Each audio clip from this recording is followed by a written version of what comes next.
देखिए मेरे हाथ में तो आ गया है राधा का कैलेंडर और इस कैलेंडर की हर तारीख में है कोई ना कोई नया twist. Oh my God Radha, आप भी डिजर्व करती हैं एक ब्रेक। क्यों ना न्यू ईयर की छुट्टियों पे आप निकल जाएं कहीं दूर मोहन के साथ, ताकि आप दोनों को भी मिल जाएगा कुछ वक्त एक दूसरे के साथ। तो कैसे आगे बढ़ रही है राधा और मोहन की ये कहानी, लेकर चलते हैं आपको प्यार का पहला नाम राधा और मोहन के सेट पर।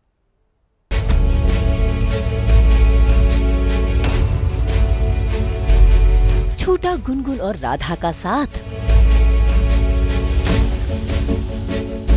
दामनी ने तोड़े राधा के सपने।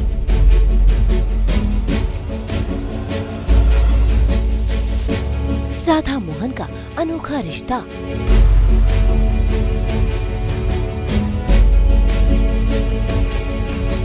जी टीवी के सीरियल प्यार का पहला नाम राधा मोहन में शादी के मंडप में चल रहा है ड्रामा।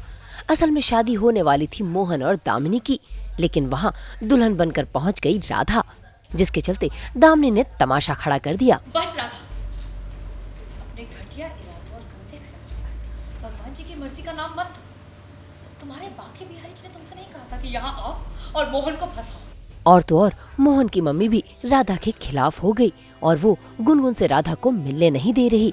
हालांकि राधा उनके आगे हाथ जोड़कर गिड़गिड़ा रही है और गुनगुन से मिलने के लिए तड़प रही है, लेकिन मोहन की मम्मी ने राधा और गुनगुन के रिश्ते को तोड़ दिया और साथ ही राधा को दे दिया गुनगुन से ना मिलने का अल्टीमेटम भी। हमें गुनगुन के पास जाने दीजिए ना काकी जी, ऐसा मत करिए। हम गुनगुन के बगैर नहीं रह पाएंगे काकी जी, हमें जाने दीजिए ना काकी जी, हम आपके हाथ जोड़ते हैं, पैर पड़ते हैं, हमें जाने दीजिए ना काकी जी। काकी जी, गुनगुन, काकी जी, हमें जाने दीजिए ना काकी जी।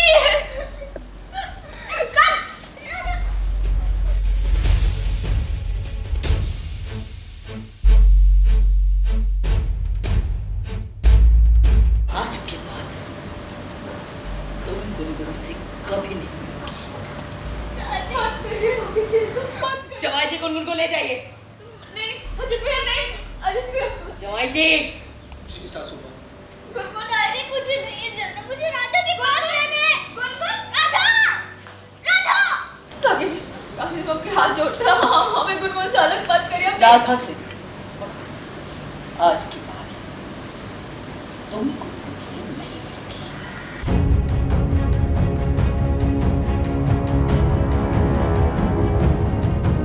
मोहन की मम्मी को राधा पर इस तरह नाराज होता देख दामिनी का जोश बढ़ गया और वो भी पहुंच गई राधा पर अपना गुस्सा दिखाने। उसने न सिर्फ राधा को खरी खोटी सुनाई, बल्कि सभी के सामने राधा के दुल्हन के गहने भी उतारने शुरू कर दिए। और बेचारी राधा ये देखकर उसका दिल टूट गया और उसके आंसू बहने लगे।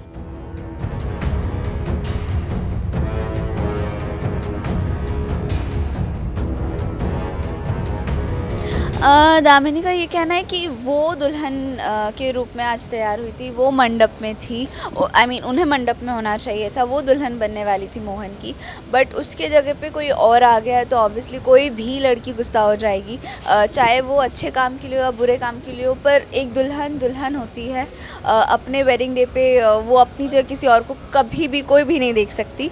तो अब यहाँ पे दामिनी जो है तो यार दामिनी जो है गुस्से में आ जाती है और राधा की ज्वेलरी निकालने लगती है और ये कहती है कि तुम आधी रस्में तो कर चुके, पर कभी भी तुम मोहन को नहीं पाओगी, कभी मोहन तुम्हें एज हिज वाइफ एक्सेप्ट नहीं करेगा, तो तुम हमेशा अधूरी दुल्हन ही रह जाओगी। तो यही चीज़ें होती है, दामिनी अपना गुस्सा निकालती है राधा पर। घर में इस तरह राधा के प्यार का तमाशा देख मोहन से रहा नहीं गया और वो कमरे में जाकर चीजों पर अपना गुस्सा उतारने लगे, जिसे देखकर राधा हैरान रह गई। और इसी बीच राधा को हाथ में लग गई चोट भी, जिस पे मरहम लगाने के लिए पहुंच गए मोहन और साथ ही उसे समझाने लगे कि मोहन राधा के प्यार के लायक नहीं है। इतना ही नहीं, ये राधा का प्यार नहीं बल्कि अट्रैक्शन है।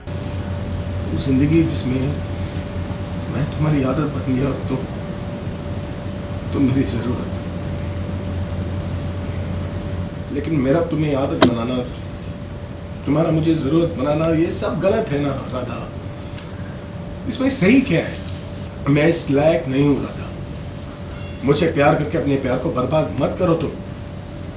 अरे मैं वो बिखरा हुआ इंसान हूँ जिसका कल भी अंधेरे में था और आने वाला कल भी अंधेरे में ही होगा। यहाँ तक कि मेरा और मेरी बेटी का रिश्ता भी बिखरा हुआ था, जिसे तुमने आकर सवार, तुमने मेरी पूरी जिंदगी सवार दी और बदले में मैंने तुम्हें क्या दिया? तो दर्द, बेइज्जती और क्या? नहीं मोहन जी, आप तो बता भी नहीं कि आपने हमारे लिए क्या क्या किया है। अभी मोहन जी का जो भी रिएक्शन है वो ऑब्वियस था, क्योंकि जिस राधा को उन्होंने बच्ची सोचा था, जिसके साथ उन्होंने इतनी अच्छी फ्रेंडशिप की है, उन्होंने कभी एक्सपेक्ट नहीं किया था कि वो राधा कभी उनके प्यार में भी पड़ सकती है। और वो कहीं ना कहीं अपने आप को भी क्या कहते हैं, दोषी मानते हैं, क्योंकि जिस तरह से उन्होंने फ्रेंडशिप निभाई, जिस तरह से वो बात करते थे, जिस तरह से वो राधा को देखते थे, जिस तरह से वो राधा को हक करते थे, उठाते, कहीं ना कहीं इसी के वजह से शायद राधा को ये एहसास होगा कि मोहन भी उससे प्यार करता है, तो इसी के वजह से शायद ये सारी चीज़ें शुरू हुई। तो मोहन अपने आप को भी इसी वजह से दोषी समझता है। बट आई थिंक अब कर दिया है राधा ने प्रपोज, अब एक तरफा प्यार था, उसने बता दिया। कहीं ना कहीं राधा को ये भी लगता है कि मोहन के दिल में शायद कुछ है, पर वो कभी एक्सपेक्टेशंस नहीं रखती है इस बारे में। तो वो एक्सपेक्ट भी नहीं करी कि मोहन उसे प्यार के रिलेटेड कुछ बोले, बल्कि मोहन उसे समझाता है कि ये प्यार नहीं है, ऑब्वियसली इन्फैचुएशन है, आपको बस अट्रैक्शन हो रहा है और कुछ नहीं। राधा मोहन के इस प्यार को कोई समझे न समझे, लेकिन तुलसी की आत्मा बखूबी समझ रही है और वो पूरी कोशिश करेगी कि राधा मोहन का रिश्ता जुड़ जाए और दोनों का शुभ विवाह हो जाए। मुंबई से ब्यूरो रिपोर्ट।